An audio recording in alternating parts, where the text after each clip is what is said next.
Assalamualaikum warahmatullahi wabarakatuh.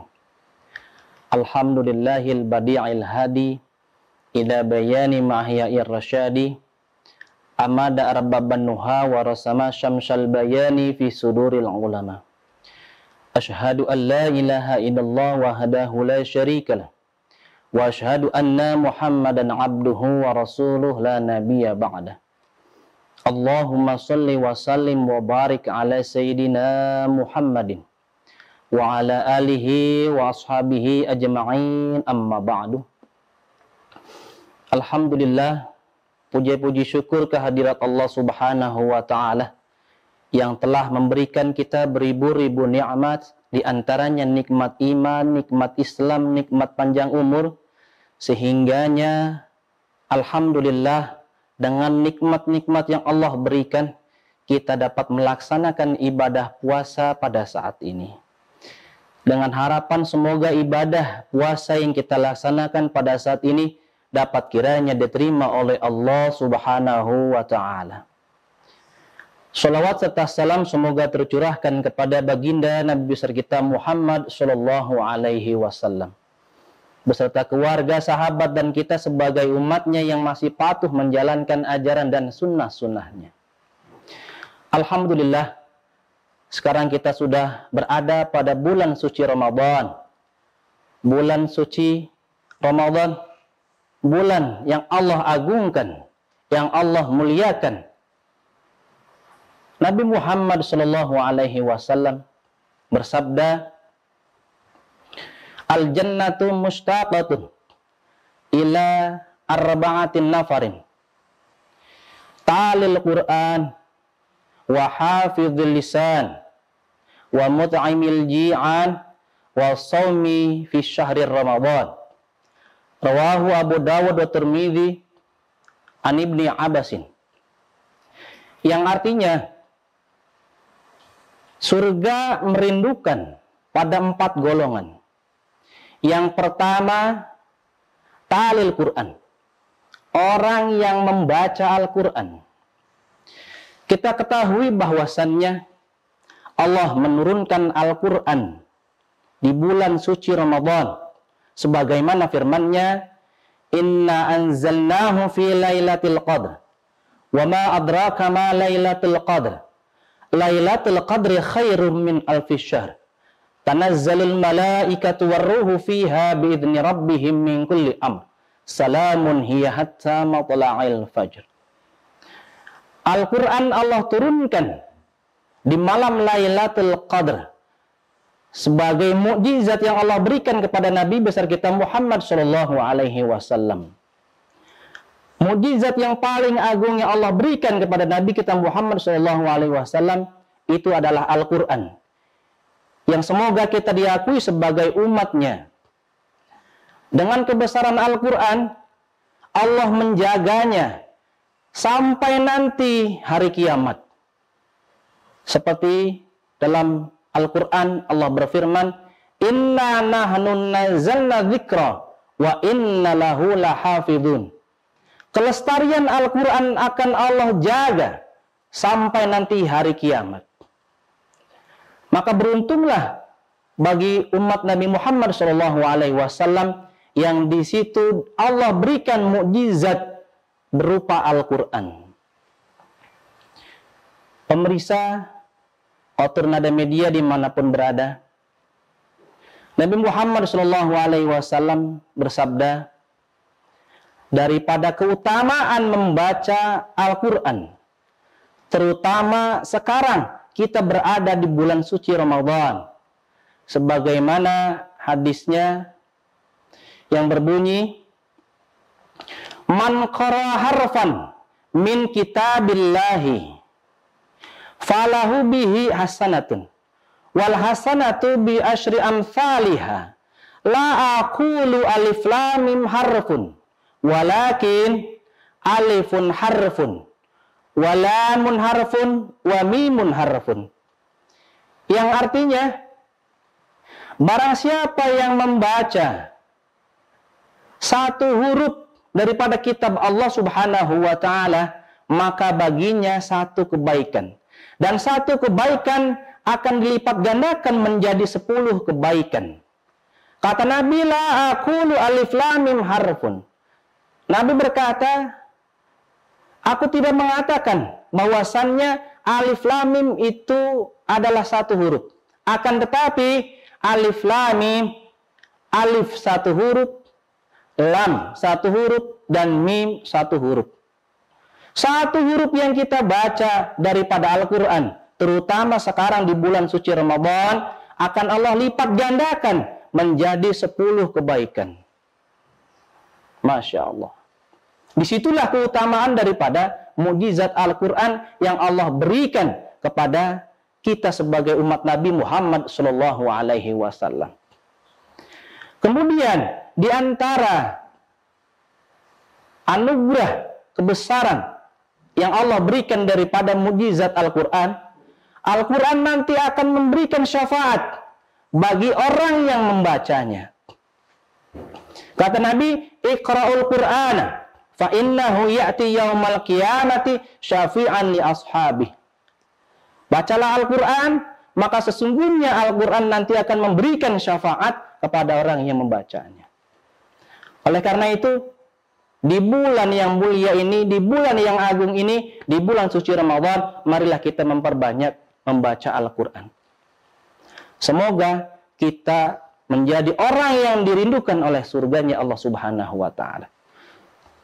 Kemudian yang kedua, yang dirindukan oleh surganya Allah Subhanahu wa Ta'ala adalah hafizul lisan, orang yang menjaga lisannya, orang yang selalu menjaga lisannya dari perkataan yang buruk, dari perkataan yang di situ menyakiti hati orang lain. Terutama sekarang kita berada di bulan suci Ramadan, Nabi Muhammad SAW bersabda, khamsatu asya'a tubti'u as-sawm, ay tubtilu thawabahu. Ada 5 perkara di situ yang nanti akan menghilangkan daripada pahala puasa seseorang. Kata Nabi, apa yang pertama? Al-kadhibu, berbohong. Seseorang yang berbohong ketika dia dalam melaksanakan ibadah puasa, maka ibadah puasanya dikatakan sah, akan tetapi pahala puasanya tidak diterima oleh Allah Subhanahu wa Ta'ala, atau dalam kata lain dihapus daripada pahala puasanya. Itu yang pertama. Kemudian yang kedua, di situ al-ghibah. Ghibah ini dikatakan yang dapat menghilangkan pahala puasanya seseorang. Dalam keadaan berpuasa dia selalu membicarakan keburukan orang lain, mengumbar keburukan orang lain. Nah, ini yang kedua yang akan menghilangkan pahala puasanya seseorang. Kemudian yang ketiga, an-namimah, adu domba. Seseorang yang dalam keadaan berpuasa, dia mengadu domba saudaranya, maka nanti pahala puasanya akan dihilangkan, akan dihapus. Kemudian yang keempat, al-yamin al-ghamus, sumpah palsu. Seseorang yang dikatakan di situ dia berpuasa, kemudian dia bersumpah dengan sumpah palsu, maka dikatakan baginya pahala ibadah puasanya akan Allah hilangkan. Nah, yang kelima yang nanti dapat menghilangkan pahala puasa seseorang adalah an-nadhru bisahwatin, melihat dengan syahwat. Nah, inilah yang kedua yang harus kita jaga agar surga merindukan kita, yaitu adalah hafizul lisan, menjaga lisan kita daripada berbuat buruk, terutama dalam hal ini, dalam keadaan berpuasa kita seperti ini, kita harus menjaga lisan kita daripada berkata, berbohong, bergibah, dan sebagainya. Kemudian yang ketiga, daripada surga merindukan, yang ketiga ini adalah golongan mut'imil ji'an, orang yang memberikan makan kepada orang yang kelaparan. Oleh karena itu, kita tahu semua bahwasannya apa yang Allah berikan kepada kita daripada rizki berupa materi, daripada semua yang kita miliki dari kekayaan, sesungguhnya di situ terdapat hak bagi fakir-fakir miskin, orang-orang yang dalam kelaparan. Oleh karena itu, dalam hal ini kita dalam keadaan berpuasa di bulan suci Ramadan, kita harus memperbanyak bersedekah kepada orang-orang, terutama orang-orang yang kelaparan. Kenapa demikian? Karena Nabi Muhammad SAW bersabda, "Idza mata ibnu Adam, in qata'a amaluhu illa min thalathin. Shadaqatin jariyatin aw ilmin yuntafa'u bi aw waladin shalih yad'u lah." Kita tahu semua bahwasannya kita nanti akan mendatangi ajal. Kita akan mati semua. Amal apapun yang kita lakukan di dunia ini akan kita tinggalkan. Semuanya kita akan mati. Akan tetapi satu yang pertama di situ dikatakan yang akan membawa kita kepada alam kubur kita, yaitu sedekah jariyah. Sedekah yang kita berikan kepada orang lain selagi itu bermanfaat, itu akan selalu sampai ke kita. Oleh karena itu, momentum yang mulia ini, momentum yang baik ini, di bulan suci Ramadan, kita harus memperbanyak bersedekah. Terutama kita memberikan makan kepada orang-orang yang kelaparan. Ini yang ketiga, golongan yang ketiga, yang di situ yang dirindukan oleh surganya Allah Subhanahu wa Ta'ala. Kemudian yang terakhir, yang keempat, yang dirindukan oleh surganya Allah Subhanahu wa Ta'ala adalah shaum fi syahri Ramadan, yaitu berpuasa di bulan suci Ramadan. Alhamdulillah, pada saat ini Allah masih memberikan kita umur yang panjang. Allah memberikan nikmat sehat kepada kita, sehingganya kita dapat melaksanakan ibadah puasa di bulan suci Ramadan pada tahun ini. Oleh karena itu, janganlah kita terlena dari apa-apa yang Allah berikan daripada nikmat berupa sehat walafiat, berupa iman, Islam, dan sebagainya. Kita juga harus tahu bahwasannya puasa, kita jangan hanya sekedar berpuasa. Jangan hanya kita sekedar menahan lapar dan haus, sedangkan kita tidak mendapatkan pahala puasanya. Maka dikatakan di dalam kitab Durratun Nasihin, di sana dikatakan bahwasannya puasa di situ memiliki 3 tingkatan.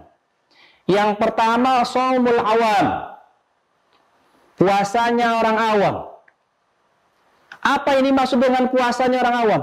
Puasanya orang yang awam hanyalah orang yang berpuasa hanya di situ menahan hawa nafsunya, menahan syahwatnya.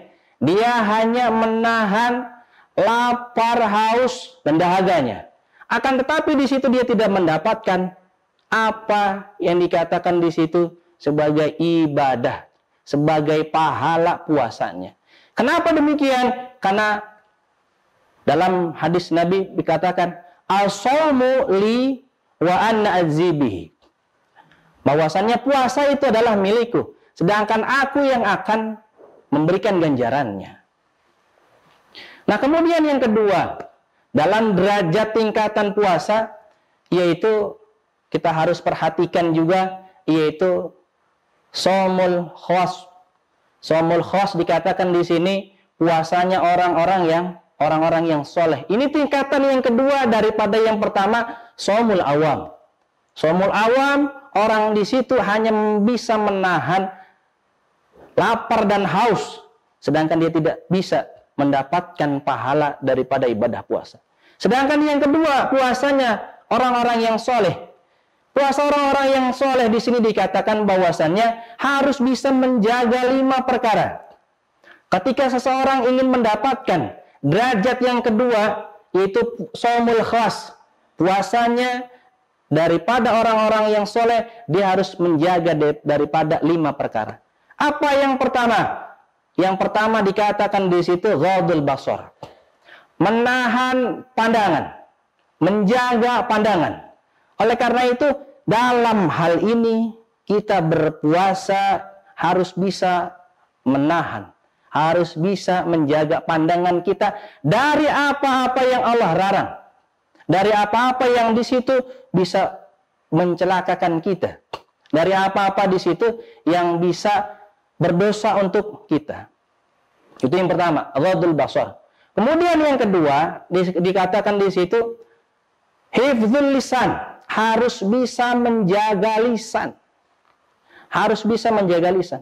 Orang yang berpuasa kalau dia di situ tidak menjaga lisannya dari perbuatan-perbuatan dari yang buruk, daripada berbohong, ghibah, namimah dan sebagainya, maka sungguh dikatakan di situ dia tidak akan bisa mendapatkan pahala puasa Ramadan. Nah inilah, makanya untuk mendapatkan tingkat yang kedua, kita harus bisa menjaga lisan kita ketika berpuasa. Kemudian yang ketiga, di situ dikatakan ketika seseorang ingin mendapatkan derajat yang kedua di sini daripada puasa orang-orang yang soleh, yaitu menjaga telinganya. Qaful udhuni, menjaga telinganya dari apa-apa yang di situ dikatakan bermaksiat. Dari apa-apa, dari pendengaran-pendengaran yang tidak baik untuk didengar. Dari pendengaran-pendengaran yang tidak hak untuk didengar. Nah, kemudian yang keempat, di situ ketika seseorang ingin mendapatkan derajat yang kedua daripada puasanya orang-orang yang soleh, yaitu harus menjaga anggota badannya daripada perkara-perkara yang makruh. Ketika kapan? Ketika berbuka puasa. Oleh karena itu, berbuka puasanya kita harus perhatikan betul makanan yang masuk kepada diri kita. Jangan sampai perkara yang masuk pada diri kita ini berupa makanan-makanan yang syubhat, terlebih makanan-makanan yang haram. Na'udzubillah summa na'udzubillah. Nah, kemudian yang kelima, ketika seseorang ini mendapatkan derajat yang kedua daripada puasa dari orang-orang yang soleh, yaitu adalah menjaga makanan dari berlebihan ketika berbuka puasa. Oleh karena itu, janganlah kita israf, berlebihan ketika berbuka puasa. Apapun yang ada di dalam hidangan, di meja kita dihidangkan secukupnya, itulah yang kita makan. Maka dikatakan di situ sunnahnya ketika berbuka puasa dengan 3 butir kurma. Kalau kurma tidak ada, maka dengan menggunakan air putih. Nah itu sunnahnya ketika berbuka puasa. Nah kemudian derajat yang ketiga ketika berpuasa, yaitu puasanya khawasul khawas.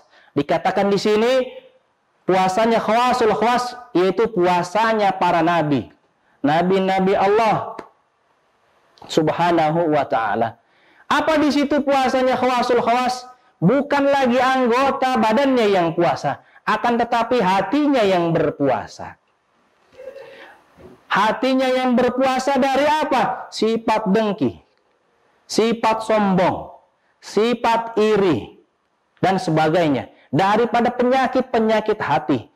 Oleh karena itu, di bulan puasa ini, di bulan suci Ramadan ini, kita mau menempatkan puasa kita pada golongan yang mana? Entah yang pertama, di situ dikatakan puasanya orang awam, atau yang kedua, puasanya orang-orang yang soleh, atau puasanya yang ketiga, derajat yang ketiga, yaitu puasanya orang atau para nabi.